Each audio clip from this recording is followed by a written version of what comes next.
जो मुल्की चीज़ों पर इत्तफाक नहीं करता, मिसाल के तौर पर वो अपनी शरीक ख्याल जो है मुल्क से मुंतखब नहीं करता, गैर मुल्क से लेकर आता है, जिसके बारे में कुरान पाक 1400 साल पहले कह चुका है, मोमनो जो है यहूद नसारा कतन तुम्हारे दोस्त नहीं हो सकते हैं, और यहाँ से अपनी शरीक हाथ को मुंतखब करता है। तो वो हम इस चीज़ से बहुत मुतमिन हैं, जो ओवर बिलिंग के लिए इन्होंने सज़ा की है उसके लिए भी हम बहुत मुतमिन हैं। और सबसे बड़ी बात ये है, इससे पहले जो हुकूमत थी उन्होंने जो कर्जे लिए हैं वो अपने पल्ले से तो नहीं उतार सकते ना, अपने अवाम से ही लेके पूरी करेंगे। चेक एंड बैलेंस होना चाहिए हर चीज़ के ऊपर, सबसे बड़ी बात ये है।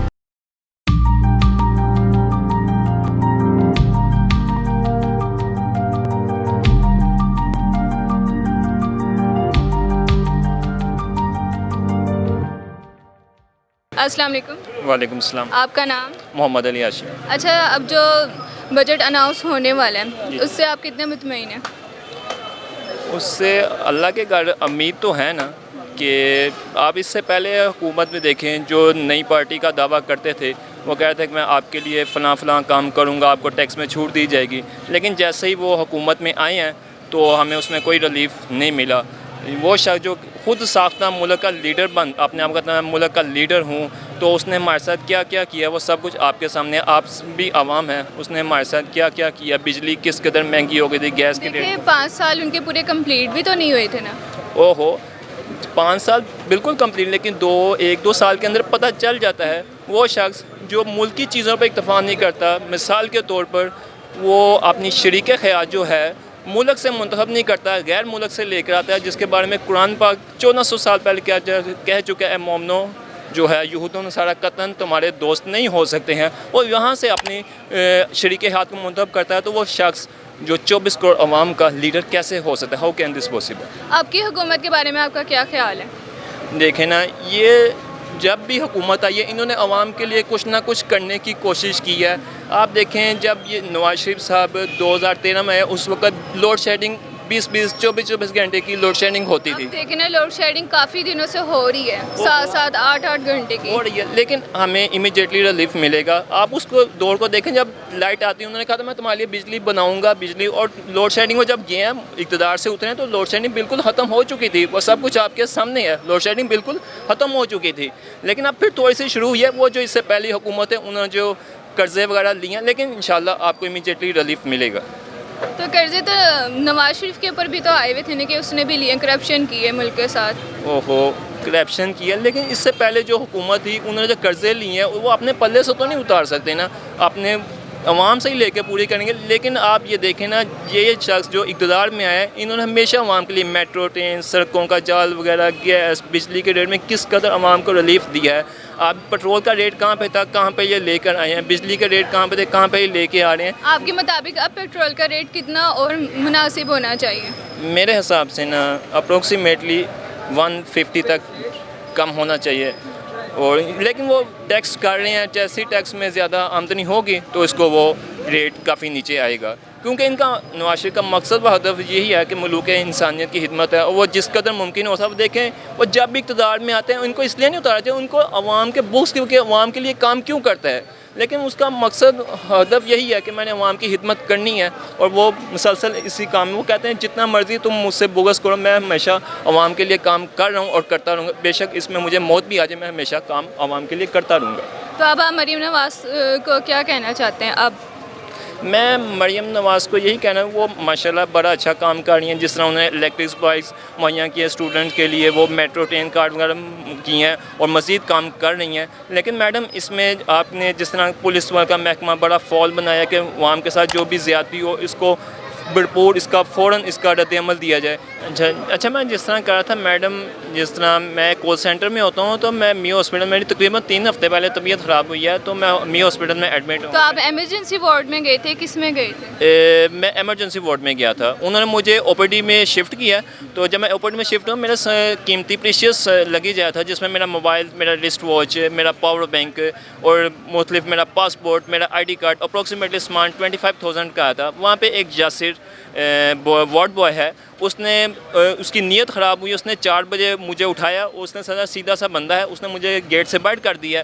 और जब मैं बिल्कुल होश में आया, मैं दोबारा अंदर एंटर हुआ तो वो मेरा सारा सामान, इसमें हैरत व कमाल ताजुब व तजस्सुस की बात ये है कि इसमें जो नर्सिस हैं वो भी इसकी मिली भगत में शामिल हैं। मैं 2 दिन 3 दिन 4 दिन गया हूँ तो नर्सिस, आपको पता है कि औरत की सुनवाई होती है, वो ऊंची ऊंची बोलने लग जाती हैं, तो मुझे मजबूरन वहाँ से आना पड़ता है। मैं DMS के पास हाजिर खिदमत हूँ। मैं DMS साहब कहते हैं कि इसकी आप थाना ग्वालमंडी, पहले चौकी में गया, चौकी वाले मुझे आगे रेफ़र किया थाना ग्वालमंडी। ये देखें ना, एक तो चौकी वालों ने कुछ नहीं आपकी हेल्प की? वो तो 24 घंटे वहाँ पर मौजूद होते हैं ना। उन्होंने, वही मैं आपसे अर्ज़ कर रहा हूँ कि ये एक आम वर्कर के साथ ऐसा हो रहा है। चौकी वालों ने मुझे आगे थाना ग्वालमंडी में रेफर, मैं कहा चलें जी, मैं वहाँ पे भी चले जाता हूँ। वहाँ पे जब मैं गया हूँ तो वहाँ पे एक SHO था या मॉडल, उसमें मेरी तबीयत ठीक नहीं थी, उसने तकरीबन मुझे आधा घंटे, जब मैंने उसे रेफरेंस दिया कि मैं हमदा शबाशी के सेक्रेटरी हैं उनके साथ होता हूँ तो आपकी मेरी बातें कुछ पेशरफ फरमाइए, कहता आधा घंटा फिर भी मेरा वेट करो। तकरीबन 45 मिनट मैंने उसका वेटिंग रूम में वेट किया। जब मैंने उसका वेट किया ना, 50 मिनट में अंदर आऊँ तो वो आपे से बाहर हो गया। वो कहता तुम्हारी जरूरत कैसे हुई, तुम अंदर कैसे हो? मैं कहा सर मेरे साथ ज़्यादती है, मेरी तबीयत ठीक नहीं है, आपकी मेहरबानी है। मेरा सामान, उसमें मेरा कॉल सेंटर का काफ़ी हार्ड डिस्क वगैरह सामान है, काफ़ी प्रीशियस सामान है, तो वो मुझे कहने वो लेकर आओ। तो वो कहता है कि मैं कुछ नहीं कर सकता। जब मैंने थोड़ा इसरार किया, उसने मुझे पीछे से डंडा मारा, इसके निशान अब भी देख सकते हैं, डंडा मारा। तो कहने का मतलब ये है कि एक आम वर्कर के साथ, जो मुस्लिम उनके वर्कर के साथ ये करें तो आम इंसान के साथ ये क्या करते होंगे। तो मैडम मेरी आपसे रिक्वेस्ट है कि इसके बारे में कुछ पेशरफ फरमाइए, बड़ी नवाजिश होगी। मैं 5 से 6 मुझे वहाँ पर जाते हुए वहशत होती है कि वो मियाँ हॉस्पिटल भी गया हूँ, वो उन्होंने मेरा वहाँ पे दाखिला ही बंद कर दिया कि हमारी, मैं आपकी रिपोर्ट ऊपर पहुँचाऊँगा। कहते तुम जो मर्ज़ी कर लो, हमारा कोई कुछ भी नहीं बिगाड़ सकता। वो खुद ही वहाँ पे SHO DIG IG बने हुए हैं। तो आप इस हुकूमत में आप क्या देखते हैं कि अब इस ऐसा होना चाहिए? आप क्या कहते हैं? कतई नहीं होना चाहिए, इसमें आला क़यादत का कोई कसूर नहीं है। वो कहते हैं ना, एक मछली जो है सारे तालाब को गंदे, बीच में सही लोग भी हैं, 1-2 मछलियों की वजह से ये काम हो रहा है। तो मेरी जनाब शहबाज शरीफ से रिक्वेस्ट है, इमीडिएट रिक्वेस्ट है कि ऐसे इनासर को अदारे से फिल फौर फारिग किया जाए, जो अवाम की बेइज्जती कर रहे हैं, जो अवाम को जलील कर रहे हैं, जो इनके साथ पहले ज़्यादती हुई है और इनके साथ फिर ज़्यादती कर रहे हैं, इनको fill for free and fair किया जाए, अदारे से इनको निकाला जाए। जी शुक्रिया आपका।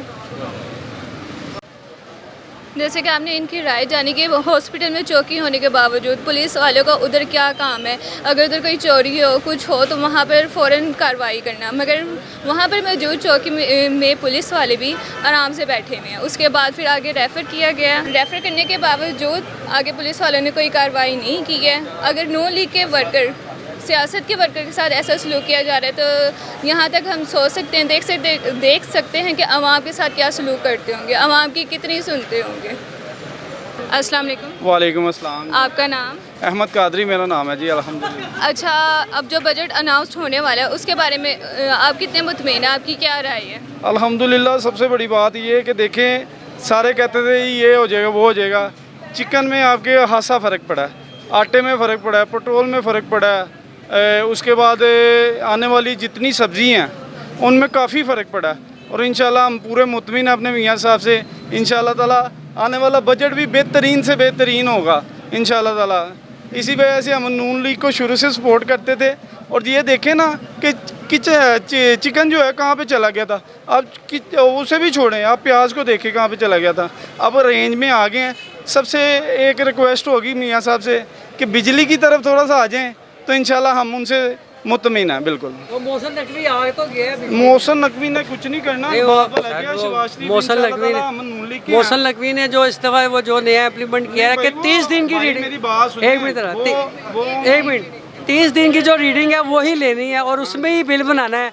उसमें ओवर बिलिंग पहले डालते थे, पिछले साल यही हुआ था कि ओवर बिलिंग डाल के तो एक्स्ट्रा बिल, अब 30 दिन की रीडिंग होगी और वही बिल बनाना है, उससे एक्स्ट्रा नहीं। हम इस चीज़ से बहुत मुतमिन हैं, जो ओवर बिलिंग के लिए इन्होंने सज़ा की है उसके लिए भी हम बहुत मुतमिन हैं। और सबसे बड़ी बात ये है, वाज़िया तौर पे फ़र्क नज़र आया, कोई माने या ना माने हर बंदे को पता लग रहा है, आटे में फ़र्क नज़र आया। 3 महीने हो गए मरीम नवाज़ को, तो आपकी नज़र में उनकी क्या प्रोग्रेस है?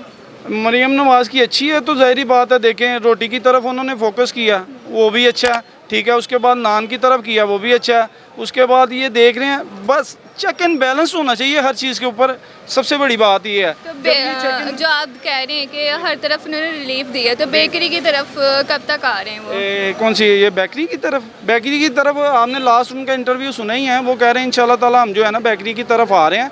ज़ाहिरी बात है स्टेप बाय स्टेप, क्योंकि माफिया इतना बड़ा है कि वो उसके ऊपर जब तक चेक एंड बैलेंस नहीं ना होगा किसी भी चीज़ के ऊपर, तो वो जो है ना वो संभल नहीं पाएगा। सबसे बड़ी बात ये है, और हम बहुत शुक्रिया अदा करते हैं। और सबसे बड़ी रिक्वेस्ट ये है कि बिजली के यूनिट की तरफ आ जाएं, अब वो सबसे अहम चीज़ है। वो अगर आवाम को आप रिलीफ दे देंगे तो उसमें इनको भी पता है कि ये जो है ना कुछ करेंगे तो फिर ही कोई भी है, चाहे वो पीटीआई है, नून लीग है, या कोई भी है। अब आवाम जो है ना बिल्कुल तंग आ गई हुई है, वो कहती है कोई कुछ करके दिखाएगा तो इंशाल्लाह ताला हम जो है ना उसे वोट देंगे। कश्मीर में जैसे बिजली सस्ती की है ना, इधर भी करनी चाहिए, क्योंकि बिल वगैरह वापस वाले बहुत ज़्यादती करते हैं। कोई गरीब आदमी है, उसके पास इतना वसाइल नहीं है, रेंट पर उसका घर हो, 30,000 बिल आ जाओ, कहाँ से बिल भरेगा? ठीक है, इसलिए कि हमारी हुकूमत को चाहिए बिजली सस्ती करे, जैसे कश्मीर में की है, क्योंकि जो किराएदार है वो अपने घर का सारा पैकेज जो है ना बेहतरीन तरीके से यूज़ कर सके। मैं तो यही कहूँगा, उसके अलावा मैं कुछ नहीं कहूँगा। बाकी हम इनकी हुकूमत से अल्हम्दुलिल्लाह बहुत मुतमिन है। सिर्फ ये बिजली की तरफ फोकस करें अपना, और बाकी चीज़ों की तरफ सिर्फ ये चेक एंड बैलेंस कर लें। हर चीज़ के ऊपर चेक एंड बैलेंस होना चाहिए। यकीन माने हर चीज़ आपके कंट्रोल में आ जाएगी। ये जो माफिया बना हुआ था ना, ये देखें लास्ट जो सीज़न गुजरा सर्दियों का, उसमें अंडों का क्या हाल किया, किस वजह से? कि ये माफिया, हर चीज़ में जो माफिया घुसा हुआ है। कौन सा माफिया बना हुआ था? ये जो माफिया स्टॉक करता है, उसके बाद ब्लैक करके ये बेचते हैं चीज़ें। इस चीज़ पे ऐसी सज़ा रखी जाए कि उसको वो उसके जुर्म की जो है ना वो अच्छी सज़ा रखी जाए। जैसे ये बिलिंग के लिए किया इन्होंने, ओवर हीटिंग पे रीडरों ने क्या तूफ़ान उठाया हुआ था। जो बेचारे नहीं करते, जो बेचारे डर डर के पंखा चलाते हैं, उनका तो बुरा हाल है। जो जिन्होंने रिश्वत दे रहे हैं, 5-5, 6-6 AC चला रहे हैं, वो आराम से 5-10 हज़ार रुपये में उनका गुजारा हो रहा है। तो ये चीज़ पे फोकस करें। बाकी इंशाल्लाह ताला आने वाला हर दौर अच्छा आएगा इंशाल्लाह। जैसे कि हमने आवाम की राय जानी कि हर चीज़ में आवाम को रिलीफ दिया जा रहा है, मगर अब जो देखा जाए बिजली के यूनिट से आवाम थोड़ा बहुत तंग है, परेशान है। तो आपसे गुजारिश है, रिक्वेस्ट है कि आवाम को बिजली के यूनिट पे भी रिलीफ दिया जाए, ताकि वो सुकून से ज़िंदगी आगे अपनी गुजार सके।